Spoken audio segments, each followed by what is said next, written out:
Brothers and sisters, I'm very happy that even in such a time where we have to sit in our homes, we can still have such good fellowship. और भाइयों बहनों, मैं प्रभु का धन्यवादी हूं। ऐसे समय में भी जब हमें घर पे बैठना पड़ रहा है, हम ऐसी संगति कर पा रहे हैं। And one day when we look back, we may discover we grew spiritually more because of this COVID plague than in the days when we were more free. और एक दिन जब हम पीछे मुड़ेंगे तो इस बात को देख पाएंगे कि इन कोविड के दिनों में हम आत्मिक तौर पे ज्यादा उन्नति को प्राप्त किए बजाय उसके जब हम स्वतंत्र थे। One of the wonderful things when we become children of God is that God makes everything work for our good. और जब हम परमेश्वर की संतान बनते हैं तो एक अद्भुत बात जिसे परमेश्वर करता है वह यह है कि हर एक बातों को लेकर के वह हमारे लिए भलाई उत्पन्न करता है। I accepted Christ when I was 19 and a half. और मैंने मसीह को उस समय ग्रहण किया जब मैं 19.5 वर्ष की आयु का था। I'm nearly 81 now. और अब मैं 81 वर्ष की आयु को पहुंच रहा हूं। And I've known Jesus for 61 years. और मैंने 61 वर्षों से प्रभु यीशु मसीह को जाना है। And I can say from the testimony of 61 years that he's such a loving, faithful friend. और मैं 61 वर्ष की गवाही से यह कह सकता हूं कि वह बहुत ही विश्वास योग्य और प्रेमी मित्र है। And in the early days of my Christian life, when I used to fall frequently into sin in my thoughts and words, और मेरे मसीही जीवन के शुरुआती दिनों में जब मैं अपने शब्दों में या अपने विचारों में बहुत निरंतर गिरा करता था, he never got angry with me. तो वो मेरे ऊपर कभी भी क्रोधित नहीं हुआ। He only told me he was sad. उसने मुझे केवल इतना बताया कि वह दुखी है। And he wanted to help me to overcome. और वह मेरी सहायता करना चाहता है ताकि मैं जय प्राप्त कर सकूं। He is such a loving savior. I wish the whole world will come to know him. और वो इतना प्रेमी उद्धार करता है और मेरी चाहत यह है कि पूरा संसार उसको जान पाए। Every day from morning onwards, he's with me and talks to me. और प्रतिदिन सुबह से लेकर के शाम तक वो मेरे साथ रहता है और मुझसे बातचीत करता है। It's not because I'm special. और यह ऐसा इसलिए नहीं कि मैं कोई विशेष हूं। I may be one of the older children in God's family. और मैं परमेश्वर के परिवार में एक वयस्क या एक उम्र दराज उसका संतान हो सकता हूं। And some of you are younger children in God's family. और आप में से कई लोग जो हैं वह परमेश्वर के परिवार में जवान बच्चों के समान हैं। But a good father will listen to all his children. परंतु जो एक अच्छा पिता है वह अपने सारे बच्चों की सुनेगा। If a 20-year-old son wants to speak to the father and a 2-year-old son wants to speak to the father will listen to the 2-year-old first. और यदि एक 20 साल का लड़का और एक 2 साल का लड़का पिता से बात करना चाहते हैं तो जो पिता है वो पहले 2 वर्ष के बच्चे की सुनेगा। So don't think God will listen only to older people like me. If you are a new believer, just converted yesterday, the Father will listen to you. और इसलिए ऐसा आप मत सोचे कि परमेश्वर केवल मुझ जैसे पुराने विश्वासियों से ही बात करेगा, परंतु यदि आप एक नए विश्वासी हैं जिसका नया जन्म कल ही के दिन हुआ है तो परमेश्वर आपकी भी सुन सकता है। Even if you have failed, यदि आप असफल भी हुए हो तो Jesus has come to make your life a success. यीशु मसीह इसलिए आया है कि वह आपके जीवन को सफलतापूर्वक बना दे। Even if you don't know much about the Bible. और यद्यपि आप बाइबल के विषय में बहुत सारी बातें ना जाने। See, supposing a child in a family is retarded and has got some mental weakness, the father still loves that child. और उदाहरण स्वरूप यदि परिवार में एक बच्चा है जो मानसिक विभंग है, उसके बावजूद भी पिता उससे प्रेम करता है। The father will love that weak child more than he loves a healthy child. और पिता उस कमजोर बालक से स्वस्थ बालक की तुलना में बढ़ करके प्रेम करेगा।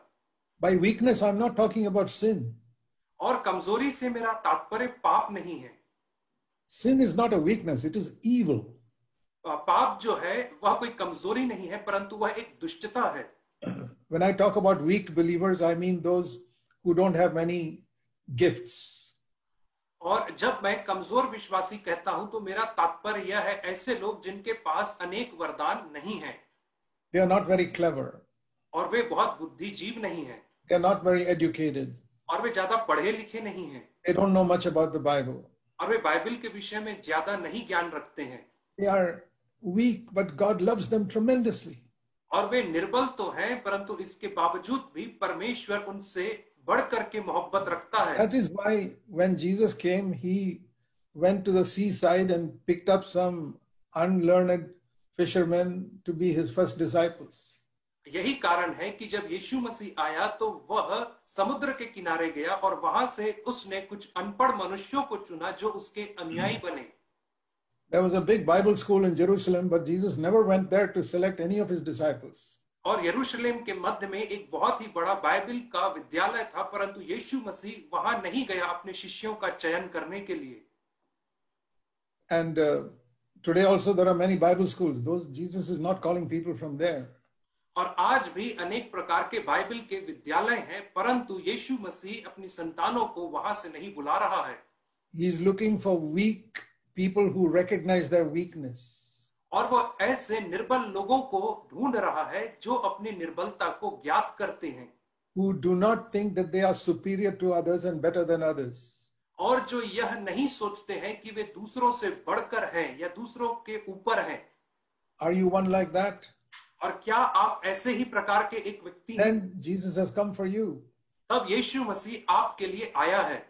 Are you defeated by sin? और क्या आप पाप के द्वारा पराजित हैं? I want to tell you in Jesus' name that he came for you. मैं आपसे प्रभु यीशु के नाम से कहना चाहता हूं कि वह आपके लिए आया है.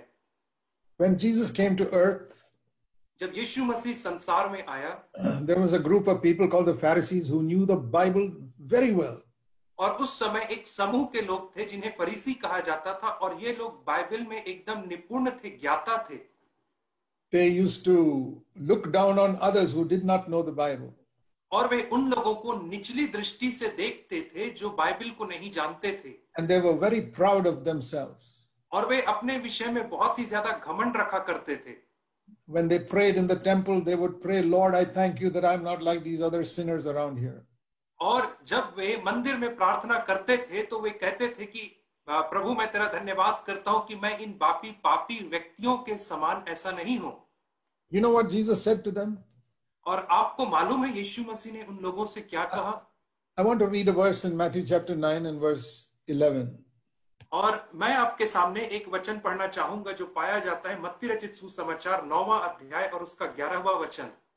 There it says the Pharisees saw Jesus eating with the sinners.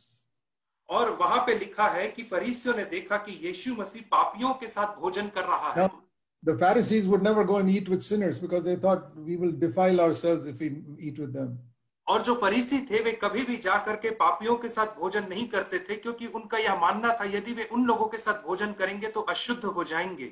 They asked the question,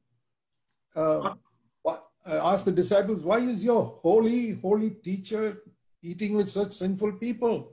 और उन्होंने यीशु के चेलों से यह प्रश्न पूछा कि क्यों तुम्हारा इतना पवित्र गुरु ऐसे पापियों के साथ भोजन कर रहा है. He says, do holy people eat with sinners? They asked. और उन्होंने उनसे प्रश्न किया कि क्या पवित्र लोग पापियों के साथ भोजन करते हैं? And Jesus said something to them which is very sarcastic. और यीशु मसीह ने उनसे एक बात कही जो बहुत ही ज्यादा व्यंग्यात्मक थी. He was irritating them with their words. और वह उन्हें किसी रीति से उनके शब्दों से उन्हें विचलित कर रहा था. What he was saying was, you people think you're healthy. और वह उन्हें यह कहना चाह रहा था, तुम लोग सोचते हो कि तुम पवित्र हो. Then I'm a doctor. Healthy people don't need a doctor. These people are sick. I'm going to them. तो मैं एक डॉक्टर हूं और स्वस्थ लोगों को डॉक्टर की आवश्यकता नहीं, परंतु ये जो पापी लोग हैं, ये बीमार हैं, इनको आवश्यकता है. That's what he said in verse 12. और यही बात only sick people need a doctor. और यही बात तो उसने 12वें वचन में कहा कि केवल बीमारों को वैद्य की आवश्यकता है. And then he said, I did not come for those who think they are holy.